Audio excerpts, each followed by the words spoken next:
नमस्कार दोस्तों, आज की कहानी है विष्णु जी और माता लक्ष्मी की। तो वीडियो को अंत तक जरूर देखिएगा और लाइक कीजिएगा। एक बार भगवान विष्णु जी शेषनाग पर बैठे बैठे बोर हो गए और उन्होंने धरती पर घूमने का विचार मन में किया। वैसे भी कई साल बीत गए थे। धरती पर आए और वह अपनी यात्रा की तैयारी में लग गए। स्वामी जी को तैयार होते देखकर लक्ष्मी माँ ने पूछा, आज सुबह सुबह कहाँ जाने की तैयारी हो रही है? विष्णु जी ने कहा, हे लक्ष्मी, मैं धरती लोक पर घूमने जा रहा हूँ।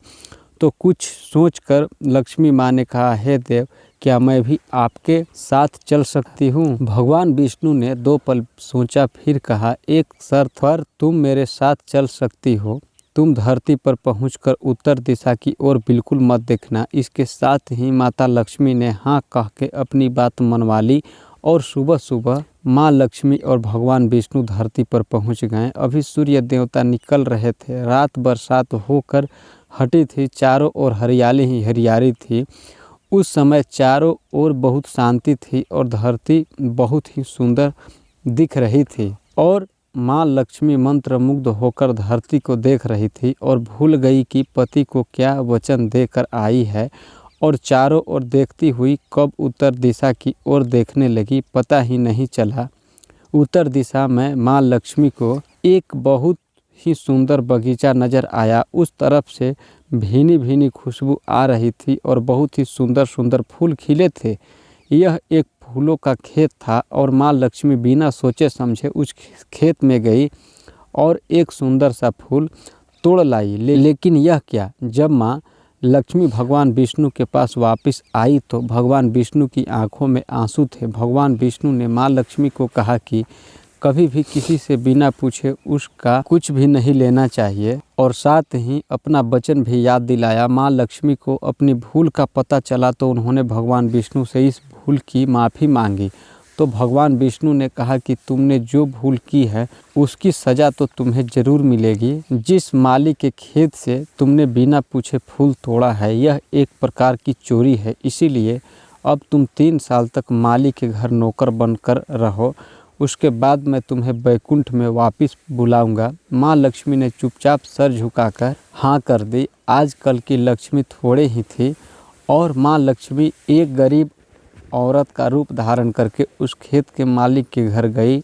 घर क्या, एक झोपड़ा था और मालिक का नाम माधव। माधव की पत्नी, 2 बेटे और 3 बेटियां थी। सभी उस छोटे से खेत में काम करके किसी तरह से गुजारा करते थे। माँ लक्ष्मी जब एक साधारण और गरीब औरत बनकर जब माधव के झोपड़े पर गई तो माधव ने पूछा कि बहन, तुम कौन हो और इस समय तुम्हें क्या चाहिए? तब माँ लक्ष्मी ने कहा कि मैं एक गरीब औरत हूँ, मेरी देखभाल करने वाला कोई नहीं। मैंने कई दिनों से खाना भी नहीं खाया, मुझे कोई भी काम दे दो, साथ में मैं तुम्हारे घर का काम भी कर दिया करूँगी।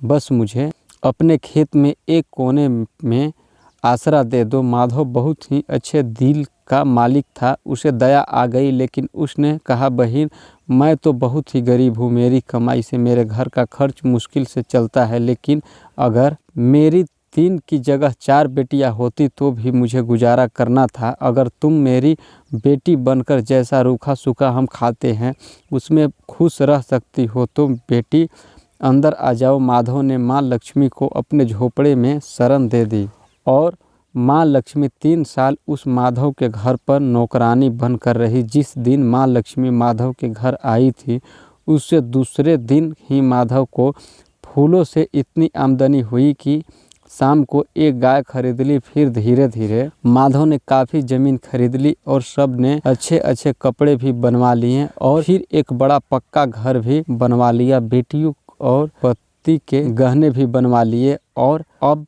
मकान भी बहुत बड़ा बनवा लिया था। माधव हमेशा सोचता था कि मुझे यह सब इस महिला के आने के बाद मिला है। इस बेटी के रूप में मेरी किस्मत आ गई। और अब 2-4 साल बीत गए थे, लेकिन माँ लक्ष्मी अब भी घर में और खेत में काम करती थी। एक दिन माधव जब अपने खेतों से काम खत्म करके घर आया तो उसने अपने घर के सामने द्वार पर एक देवी स्वरूप गहनों से लदी एक औरत को देखा। ध्यान से देखकर पहचान गया, अरे यह तो मेरी मुँह बोली चौथी बेटी यानी वही औरत है और पहचान गया कि यह तो माँ लक्ष्मी है। अब तक माधव का पूरा परिवार बाहर आ गया था और सब हैरान होकर माँ लक्ष्मी को देख रहे थे। माधव बोला, माँ हमें कर दो, हमने आपसे अनजाने में ही घर और खेत में काम करवाया। हे माँ, यह कैसा अपराध हो गया। हे माँ, हम सबको माफ़ कर दे। अब माँ लक्ष्मी मुस्कुराई और बोली कि हे माधव, तुम बहुत ही अच्छे और दयालु व्यक्ति हो। तुमने मुझे अपनी बेटी की तरह रखा, अपने परिवार के सदस्य की तरह रखा। इसके बदले मैं तुम्हें वरदान देती हूँ कि तुम्हारे पास कभी भी खुशियाँ की और धन की कमी नहीं रहेगी। तुम्हें सारे सुख मिलेंगे जिसके तुम हकदार हो। और फिर माँ अपने स्वामी के द्वारा भेजे रथ में बैठकर बैकुंठ चली गई। कथा को पूरी सुनने के लिए आप सभी को धन्यवाद। वीडियो को लाइक कीजिए, शेयर कीजिए।